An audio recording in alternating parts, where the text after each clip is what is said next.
You're watching Nation at 9. I am Gauri Dwivedi. It's an election that could make or break the Congress party, but could also, going by some pollsters, lift their chances to make a comeback that they've been so desperately looking to come back into reckoning for Indian politics. Haryana will decide the fate of several stalwarts. First and foremost, the tall Jat leader of the Congress party, Bhupinder Singh Hooda, the two-time chief minister who very much has his skin in the game and has pretty much fought a lonely battle with very little support from the Congress party. Bhupinder Singh Hooda almost had to ensure that he was named as the leader only at the end.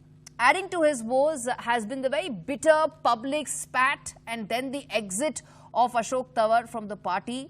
The elections may also have a very strong bearing on how important are national issues in a state election. Haryana, with its large population of former servicemen, is expected to respond very strongly to issues that BJP made its poll campaign, which is the abrogation of Article 370.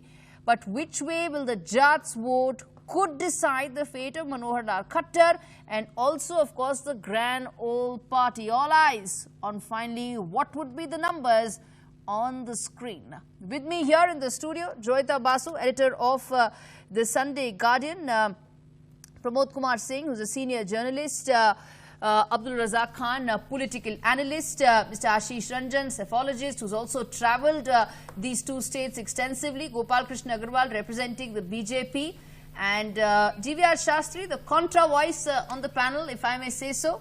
Ashish, let me begin with you. You know, when you go through Haryana, some would say it's a textbook case of how the BJP's poll campaign should resonate on ground. You know, you have a large population of ex-servicemen. There's a reason why the Prime Minister who was appointed, you know, when he was made the PM candidate in 2013, his first rally was in Haryana. The first thing he spoke about was OROP. All of that is likely to resonate with the electorate of Haryana. What did you see? So, I mean, as you are saying, it's a very easy. Haryana is a more fertile land for the BJP and its politics, like nationalism and other things. And you explained all the things. Just tell you one thing. I mean, if you see the exit poll, except the Axis My India, the others, it's a clean sheet. And this is exactly the simple mathematical calculation will tell you that's the 30% vote share gap between Congress and BJP in Lok Sabha election. It would be easily to say it's a huge. But on the ground, you say when you travel, there are lots of, unlike Maharashtra, there are lots of anger against the government. And two regions, very specific. The latest thing is, it's very, not easy to accept, but it's the new Motor Vehicle Act. It's, you know, damages all the farmers and the small, pretty, so the motor vehicle pinpoint. The second thing, you know, during the election period, you need a community or the group who would be the opinionated and can make us some of the opinion against you or in favor of you. So Jat were angry due to the Jat reservation things, and also this is the first times in last 20 years, except the Bhajan Lal, there is a non-Jat chief minister in Haryana. So they were feeling alienated. And the third thing is there is lots of news that the Manohar Lal Khattar, without Parchi and Kharchi, distributed lots of jobs. But the last few weeks before, there was an exam, and the examination center was too far. And many of the locals people got distracted. What this mean? So there are issues at large. Exactly. Gopal Krishna Agarwal. Not that a big state. Haryana is a small state in size.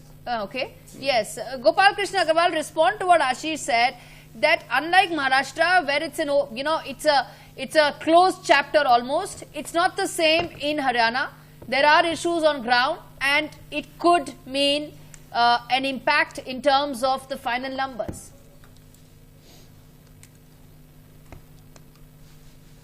I don't think most of the exit polls, what they say, predict a very handsome victory for Mr. Khattar. And I think what our movement at the ground level is and what we get the feedback from our Karyakarta and leaders is that all the rallies, etc., were hugely successful.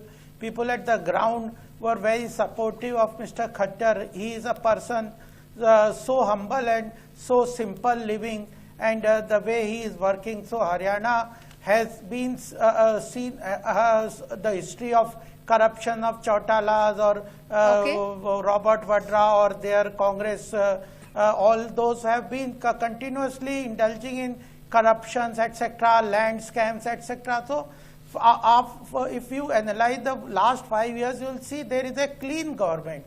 No corruption charge, a person simple, working day and night, the female literacy, female gender rate has increased. Yes. So many works have been done with regard to infrastructure. So that ground level work so is lot there, has been done. National level narration is there, active machinery is there, BJP machinery is there, the enthusiasm in the Karyakarta and leader is there, opposition is in disarray.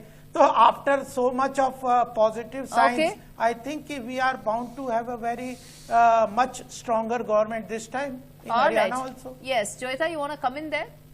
Well, actually, since we are talking about caste and community, because in Haryana in particular, this divide between Jats and non-Jats, and Jats perhaps have been feeling some sort of, a little powerless in the last few years. But at the same time, from whatever we have been hearing, the reports we are getting is that Manohar Lal Khattar has been able to carve out a constituency from the non-Jat castes. You know, there is pretty huge consolidation of the non-Jat castes that has happened over there. So there is, I think BJP definitely has an edge over there. And especially these servicemen and all, you know, other things, not just Article 370, OROP and all that. So I don't see them suddenly going, going and voting against the BJP, considering they have already voted for BJP. And even in Rota, in Lok Sabha, it was a complete wipeout of washout of but the Jats vote largely went away from BJP. That also happened, particularly in Haryana, not in UP. In Western UP and all, the Jat vote totally went for BJP, 90% of Jat vote. No, but it was in Haryana, it kind of shifted away. So frankly, let us see, we will know tomorrow obviously, but I don't see much of a shift happening, frankly. All right, Pramod, and then we'll get Abdul Razak. If I am correct, then 23% Jat voters are in Haryana.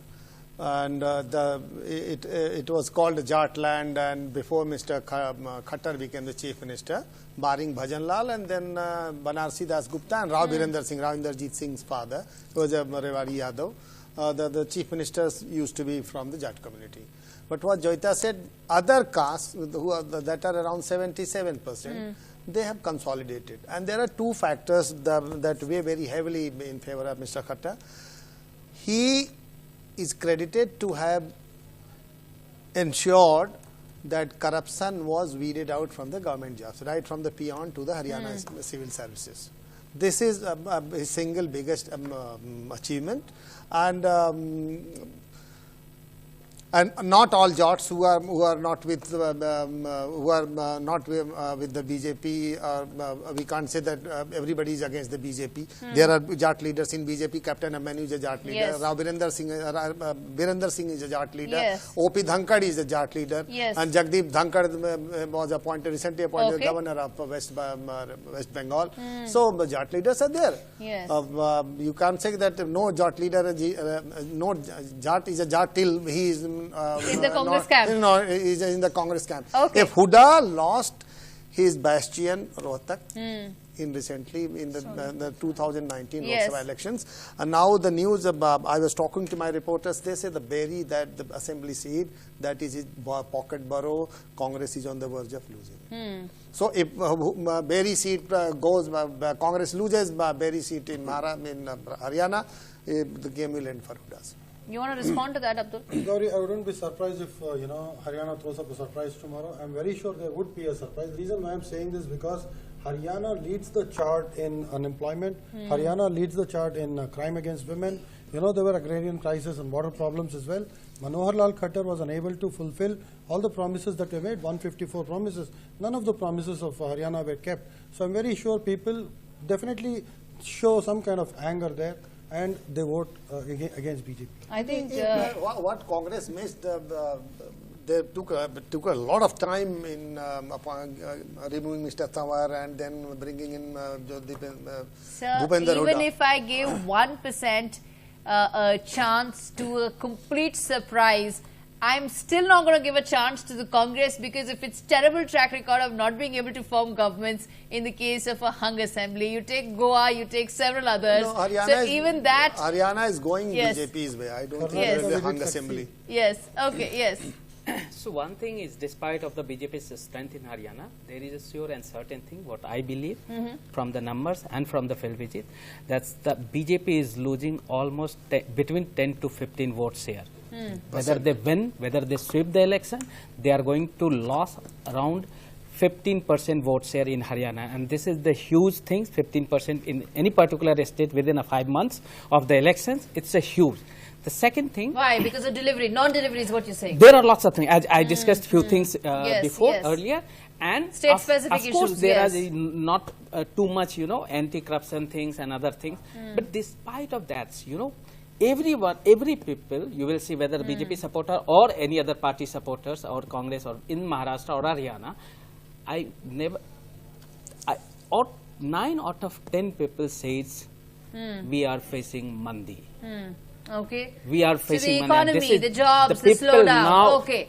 Respond to that, Gopal. Then I get in GVR Shastri as well, which is that when you talk about the economy, the slowdown, the jobs, it wasn't really part of the overarching narrative in these two elections. But Mr. Ranjan here says that, he's travelled in the state, and that's an issue, that's a pain point with a lot of electorate in Haryana. Gauri, you yourself are accepting here that the slowdown in economy was not an election issue. Why? Nobody is denying that there is a fall in the GDP growth rate, which was earlier, it has come down to lower level. But the people also understand that there are global issues, and the Prime Minister Narendra Modi is doing his best in the current circumstances. Even our critics accept that the implementation of GST, IBC, the control of inflation, the flow of GDP, FDI, the corruption levels in the economy, then the banking scam, banking financial institutions reforms, all these steps are being taken and people accept this. So therefore, I'm not saying the economy has not slowed down than earlier. It is, but it is going to, this is one of the lowest level, and it is going to improve, and we have a target of $5 trillion economy, which people have faith that we will let's achieve. not get $5 trillion here, because you hijack the debate, and some of us have strong views on it. Let's not get that. But that Abdul, respond to what Gopal Krishna Agarwal is saying, that, and what Ashish is also saying, that if there are issues galore, then it's even more disappointing that there is no credible alternative. It's just about 6 months that we have lost, historic loss that I could say in 2019 general elections. And post that, the party has taken a little time to restructure itself. That has been the reason why we are, not in that position to go ahead and commandingly say that yes, we are going to make it tomorrow. But I'm saying definitely there will be surprises, because each and every person in this country is affected by BJP today. All those promises that they made have failed. Not even one sector is making money. Every company is under loss. Most of the companies have closed down. Unemployment is at the highest. Farmers have suicided the maximum only by saying Rashtravad, nationalism, Pakistan, Kashmir. I don't think people would have gone ahead and given a walk over to the BJP. Even it would be, a lesson for me as well as an upcoming political analyst to go ahead and see how the people would react even without that, effective campaign. Would the people definitely, blindly go ahead and vote BJP, or they would understand the issues and vote the opposition? All right. Okay. Let's get in. Let's get in GVR Shastri, and then we get in Joita and... Sir, I'll give you a chance. I'll give you a chance. Let GVR Shastri come in. I'm then going to give you a chance. Yes, GVR Shastri.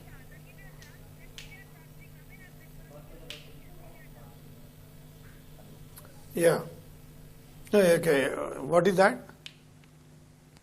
No, I'm asking that, some of the panelists here have said that Haryana, some say, may spring a surprise, and others are insisting that it's going the saffron way, as what our poll is also saying.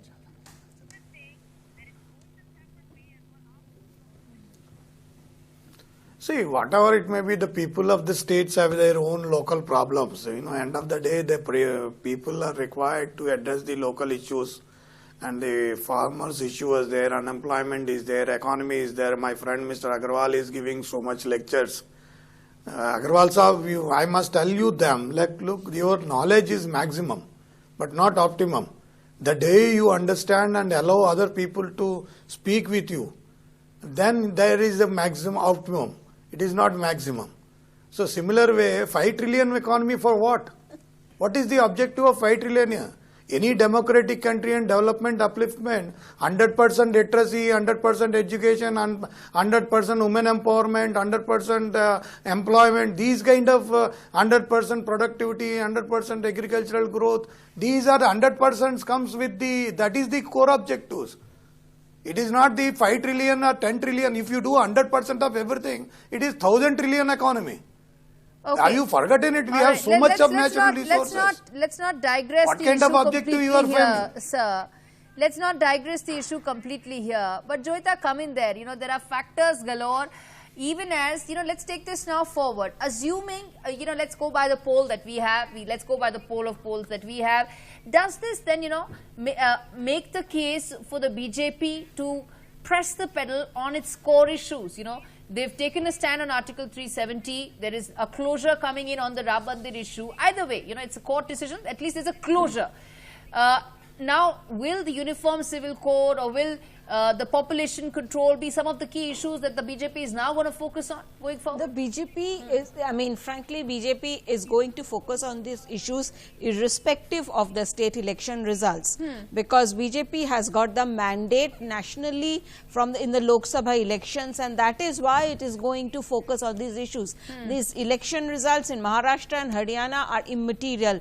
If they go in BJP's favor, both the elections, they are a shot in the arm for the BJP, but BJP is already got the mandate. Mr. Modi has got the mandate. So that is why they are going ahead, and they are definitely going ahead with it. All right. You want to come in? Then I get in Pramod Singh. One very interesting thing we need to remember, that election is not all about winning some of the party. For the party, election is not just a winning or losing the elections. It's also to convince your cadre and influence the new voters. So when BJP talk about the Article 370, Ram Mandir and other nationalism issue, they are not just to win the election, they are also to establish or attract the new voters or cadre, so that they can make a new kind of patronage. Because without having a good patronage, you can't survive for a long time in an electoral democracy. Think about any party. The patronage may be based on the identity based, maybe the ideological based or something like that. Okay. So it's a very important for the BJP to convey this message. But more importantly, and in the coming years, whenever we will have Delhi Assembly election and other election, BJP will find some difficulties if they stick just on these issues. They will have to come out with some local issues. They will have to defend. Please remember that except the Delhi, there are many more states where BJP will have to defend. And if we see that even the last 5 years pattern, wherever the BJP was in power, they found difficulty to retain the power, or even in Gujarat, they struggled to get the majority. Gujarat, they have been for the last 26 years. Yeah, I don't think that works. I don't think that theory works. Still they won. But think about the Rajasthan. No, Rajasthan is a different situation. Rajasthan is on the Kerala way. 5 years BJP, 5 years, and Congress. even then Ashok Gehlot had huge trouble trying to get back to power. So there was I don't think that theory really works, because if you go, look at Assam. They came back pretty comfortably. In the Lok Sabha elections they did pretty well. And the thing is that they arrested Congress ruled for 15 years yes, in Assam. yes. So But I most don't remarkable think that they won, don't they think were it they works arrested like Tripura that. from communists. Actually, Let's I see, don't will think say. it works like that. And look at what's happening in Gujarat in particular, and obviously Maharashtra also. Even Haryana, I am also pretty certain it is going the BJP's way. And so I don't see this is how it works. Okay. Because I'll tell you, can I interrupt yeah, here? sure. Because you see, the problem that is happening with the Congress is that Congress all these days called itself the natural party of governance. Now, it has lost its mantle, that thing that it has lost, and now it is shifting to the BJP. That is what Amit Shah is trying to do. You know, it is from the Congress, the mantle is going to the BJP in becoming the natural party of governance. So once, and because the Congress is in such dire straits, once the Congress has lost it, it is gone, frankly. See, Gauri, the difference between BJP and Congress is, after every election, Rahul Gandhi goes to a foreign destination to unwind reports himself. are that he was supposed to go to Cambodia this on time holidays. around. What Mr. Amit Shah does, after Haryana and Maharashtra elections are declared, he will be busy with Jharkhand, then with Delhi. He never stops. He thinks, breathes and drinks whatever we wish 24/7 into election mode. He talks to his booth workers, Panna Pramukhs, and each and every worker whosoever matters. So, GVR Shastri, the fact that is the difference. This is the election machinery of the BJP, which is very good. And at the same time, there's no complacency, and they're wanting to better their own election machinery for the next election. Obviously, the opposition stands no chance, is what Pramod Singh is saying here.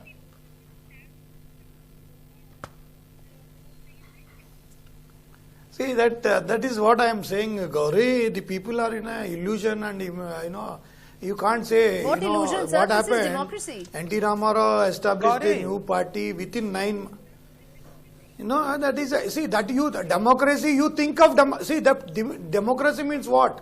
You think about the people, but you don't think about the parties.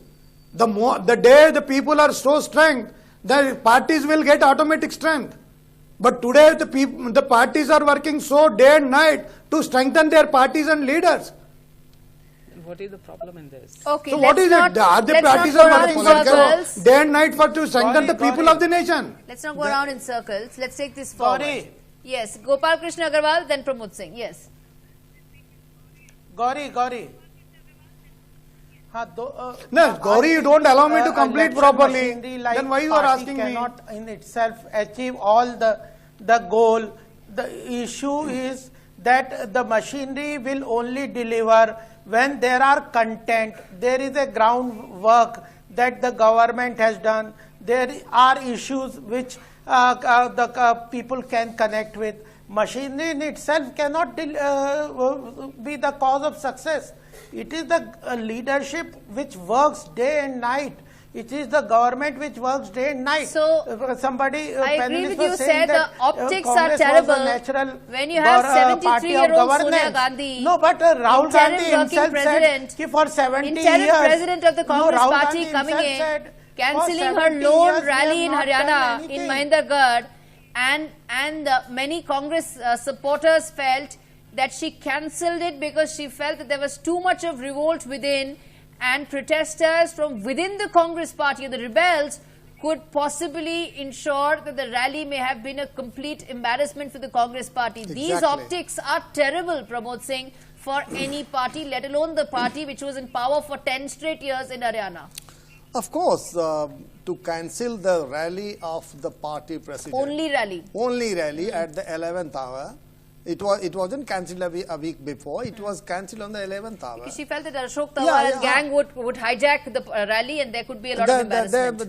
There was an uneasy calm in Haryana Congress. Tawar was sulking, then Huda, then Kumari Shailja was foisted at the last moment.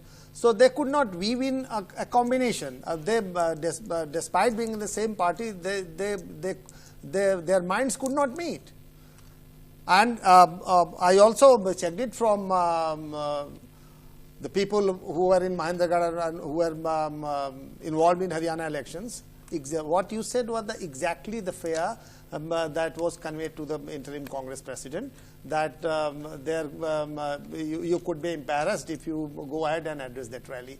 Once it filtered through the Congress workers, it was advantage, not only advantage, but it gave more power to the BJP's campaign. Joyita, one last word.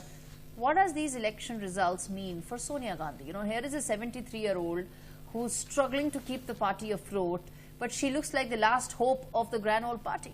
I mean, that is a sad, sad story that she had to be brought back. Yes. And that her son is refusing to take basically charge. I mean, take charge, or at least even there. And the worst part is the This party reluctant prince. Yes, and the reluctant prince, and God knows how long he will stay reluctant. I mean, we have been seeing him forever. I think he has been in politics for how many years now? 20 years? Yes, 2004. Okay. So yeah, almost 15 15, 16 years.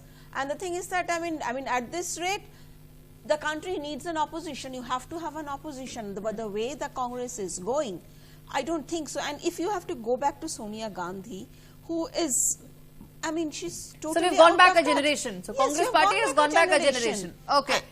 Yes, I'll give you one example. Today they appointed Subhash Chopra as the president of Delhi Pradesh Congress. Chopra was president of Delhi Pradesh Congress some 10-15 years back. Yes. Sheila Dikshit passed away on 20th July Yes. 2019.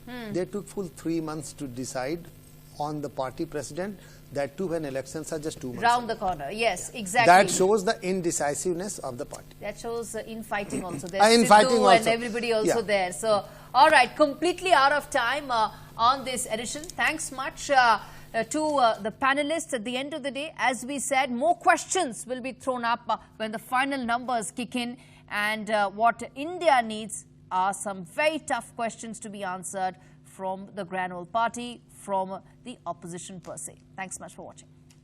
For more such videos, subscribe to the NewsX YouTube channel, hit the bell icon.